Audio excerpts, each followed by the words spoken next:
manic, don't I? It's because it's sweltering in Nashville. It's hot. It's like being in Australia. So I got the AC full tilt on in the car. I wanted to talk today, some thoughts and feelings on the random call, the hey, what are you doing right now? Or what are you doing tomorrow, 2 to 6? Call from someone you've never gigged with, and what you should expect, and maybe how you can prepare for that situation. Right, so as many people know, I play on Broadway in Nashville. Broadway is a very unique ecosystem. It has a mind-blowing amount of players and a lot of people who can fulfill the job kind of thing, right? Let me in. Thank you, sir. That's very nice.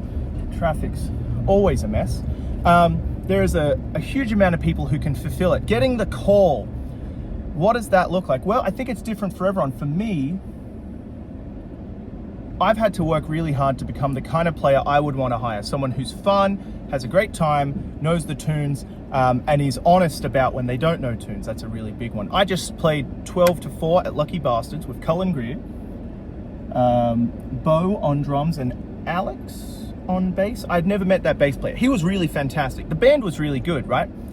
I've had Cullen on Facebook, but we've never played together. But he randomly texted me last night, hey man, what are you doing tomorrow? And I was like, nothing, I'll be there. So I'm going in a little blind. I have no set list. I have a general idea. I know he's more of a country boy, so I know generally what's going on. But I have so much to work on in that world. You know, he called a lot of tunes that I was like, oh, actually, I don't know it. So at the end, you know, hey man, I'm sorry I didn't know all this and this and this. No, that's fine. He goes, I'll send you the list and get to work. And I asked for the list, and that's how it goes. But how do you prepare for a situation like that, where perhaps someone's calling tunes, be like, ooh, I know I'm meant to know it, but I haven't had time to work on it. Or just going in blind to a gig. Well, firstly, if you have a chance, ask them what kind of stuff they play, if they have a set list, what's going on. When you get to the gig, hey, are we in half step or standard? Do you want me to sing? Do you have a list of your keys? Because some singers don't know their keys. They're just like, this is my first chord. And you go, okay, cool. But is it the one? You've got to figure that out. So that's a bit of you to know the tunes as well, right? There's a lot of little things that can make or break working with someone. I'm very talkative. I can be very talkative on stage. I've had to learn to calm that down a bit, learn when it's appropriate to perhaps get a joke in or say, hey, I want to do this one. Talking over the mic, Cullen didn't mind that I talked a bunch over the mic today and did some crowd work. I really enjoy doing that as well, so that works out. Some people don't like doing that. They just want to play the music and get out. I love having a little interaction with the crowd. But so I'm going into this gig kind of going, man, I don't know what's happening, like what's going to happen, blah, blah, blah. Biggest thing is staying keenly aware and alert at all times. Being aware that this is what's going on. This is what's, you know, happening right now. I can see Jamie Michaels playing at Whiskey Row. He just had me sit in. Did I talk about this? I don't know. He just had me sit in on the way back from my gig. Every time I play with his band, it's like stupid good. Jeff Sona was on bass, dude. Monster pickup. Jamie, I love you. Thank you for everything. Jamie's always pushed and helped me and been good about, hey, like, learn this part of the tune and work on this, because he knows every tune from the 2000s and earlier, like the record, and it's insane. His tune knowledge is formidable, really. But he's also he plays loud tube amps up at 6 or 7, and he doesn't apologize and he doesn't turn down, and it's just like, it's kind of jarring when you sit on his gig because you've got this 20-watt amp pointed at you, like tilted back. And then you eventually warm into it and you're like, all right, cool, this is actually like, I feel like a boss. But at first it's like, whoo, it's been a while and it's right next to you, so you really feel it. But Jamie's been great to me, and he told me he's watching the channel and stuff, which just means so much. So maybe we'll have to do a little Jamie interview. How about that? So look, being situationally aware is huge, right? Pay attention to the band. I mean, you should be paying attention to the band at all points anyway. What is the drums doing? What are the bass doing? What's happening in the melody? Is it my place for Phil? Okay, is it time to play a certain way? How can I help the development and flow of the song? You're always thinking about the song. What tune is currently being played? You know, if you're playing Folsom, don't turn on your fuzz wah.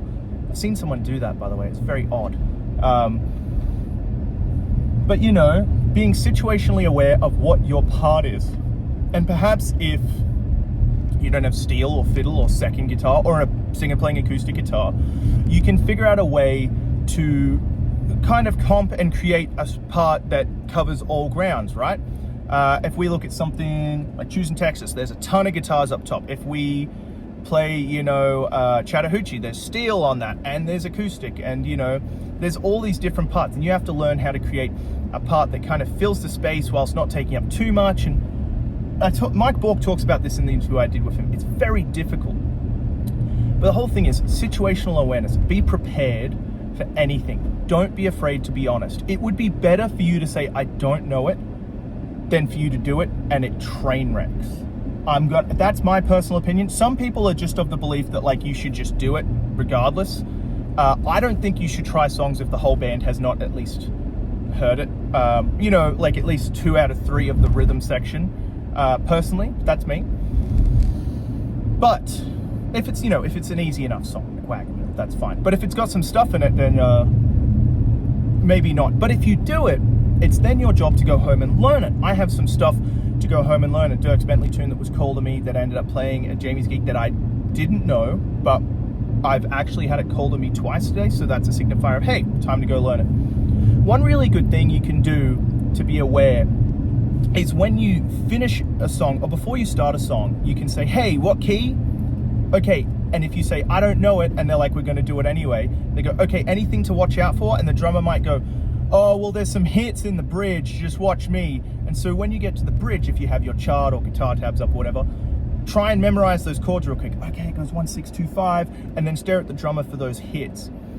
Learning to play songs without having heard them is a very learned skill. It's a very Nashville thing. I mean, it's, you know, it's a studio thing as well, but that's kind of different because you're creating instead of necessarily recreating. Although in some cases, I guess you would be recreating because, you know, a producer might say, hey, I love the demo. I just want the demo, but I want the demo done better, you know, or done louder or whatever. So it's an interesting thing. I'll have to ask an actual session player about it. I guess I can't comment with any emphasis of professionalism about that or sense of actually knowing because I am not a session player. But picking up random Broadway gigs. Bring your A game, be in a good mood. We didn't make a ton of money, that's fine. I'm thankful to have a gig during what is a very, very, very slow week for me. And I'm thankful to be able to play. Now, rig-wise, make sure you find out if the venue, if you don't know, is direct or an amp. And if you don't get a response, I would pack an amp, your pedal board, and a direct solution. Maybe something that you can hook your pedal board into, or maybe just, you know, you have a separate board like an Axtex or something. This case, I know that Lucky Bastards downtown has a Tone Master Deluxe reverb that I can just hook into and go for it, and they'll mic that up. So that was easy enough. I just made sure to say like, hey guys, my volume cool. They let me crank it. It was really fun. I played the Deluxe on 5 with the attenuation all the way up. It sounded really good, I think, in the clips. I hope you can hear it. It was really fun. I put a little baffle up, but it's nice and loud, you know what I mean? It felt good. I just got a phone alarm go through. Those little amps are really fantastic, and I really enjoy playing with them. What else can you do? Bring your ears, be ready for ears or monitors, be ready to mix your own sound or not. Downtown, once you kind of learn the venues, it's pretty easy. But just make sure you're keenly aware of stuff going in. If someone says, hey, American Girl by Tom Petty, don't just start playing it in D, like just quickly maybe check in and just go record key, and they might go, yep. And you might go, what key? And they'll go record, or they might say, hey, C. Because, you know, I've had things happen before. I remember Cody Johnson's Till You Can't, some guy called it, and for whatever reason, I just launched into it in D, and at the end he was like, man, I actually do it in C, and I was like, man, I'm so sorry. He's like, no, it's okay, we got through it, but for future, and I was like, cool. And whenever I play with him, I remember it's in C. Oh, boy. But man, I'll tell you what, today is a really just beautiful, nice day. I got to run into Jamie and Nick singing. And Nick, I'll tell you this story. When I first was in town, I was just the worst. Nightmare of a player. You didn't, don't hire, you know? And it was the first Thanksgiving I had in town, and I had nowhere to be and nothing to do. And I got called, hey, you want to come play bass on this gig at the stage? And I thought, sure, but then he said, oh, it's a real country heavy set list. And I said, man, I'm not the guy. And they said, no, you'll be fine. I said, no, like seriously, I'm not the cat. Anyway, I was not the cat for that gig. It was bad. I didn't know anything. We got to play a couple random tunes I knew, like Gene Watson's Farewell Party and 14 Karat Mind and a couple Waylon tunes. But for the most part, I did not know anything. It was embarrassing. So that was nearly 5 years ago now, Nick. And still, I had a tune I didn't know. So, you know, it's probably going to be many years before I get to play with him again. But it's nice to be able to run into people and have the reminder that, like, hey, although you're not hiring me, you're forgiving and allowing me to sit in and work on my craft, because I'm not a great country guitarist, but I really would love to be a competent country guitarist, you know what I mean? And for me, I think that looks like learning a lot more tunes and getting more comfortable with everything going on. Now, can I sneak in here? There's my little win for the day. So tonight I'm going home and I have a set list and I am going to get to work on learning tunes. I'm really trying to go back and learn tunes like the record, little things. Maybe it's a timing issue or something. We played a tune earlier when I sat in at Whiskey Row and there was a timing issue on a little lick I played and I went, cool, and fix that, but that'll be stuck in my mind. Sometimes we play tunes for so long that we forget how they go. Isn't that crazy? Like you could play a tune for 5 years and then go back and be like, oh, fuck me. I didn't know I was playing it wrong. Classic. Man, but there's so much cool stuff downtown and in music in general. And on that note, don't turn in there as a truck going. On that note, I really want to say thank you to everyone who's watched a video. Thank you to everyone, it's like heavens right there or something. Thank you to everyone who's watched a video. Thank you to everyone who's commented, liked, subscribed. I can't believe it. I hit 3,000 views in 24 hours on the interview of Matthew Lee. The video with Sol is gonna 100% hit 10,000, and I've had an influx of comments and subscribers and Instagram followers and stuff. And I just want to say that I didn't start this for any kind of notoriety or fame. I started this because I really love Nashville and I wanted to showcase some of what I think are the best players and coolest people in Nashville. And getting to do that and honor them whilst also honoring the fact that, like, I get to do something creative and I get to talk to people, which is one of my favorite things in the world, but I get to interview people, which is something one of my uncles did for a living and my granddad. And that's so incredible, you know? Getting to talk to people is always a beautiful experience. Human interaction is so fascinating. Studying how people work is really special. I just like, yeah, I'm very thankful and appreciative boy here. So thank you everyone again for all your love and kindness as I work towards perhaps creating a channel that's meaningful and says something great about Nashville. And my dream job would be to turn this into a job. But yeah, this week, tomorrow, we have a little Matthew Lee gear video coming out. We have a Will It gig coming this weekend. That's exciting. And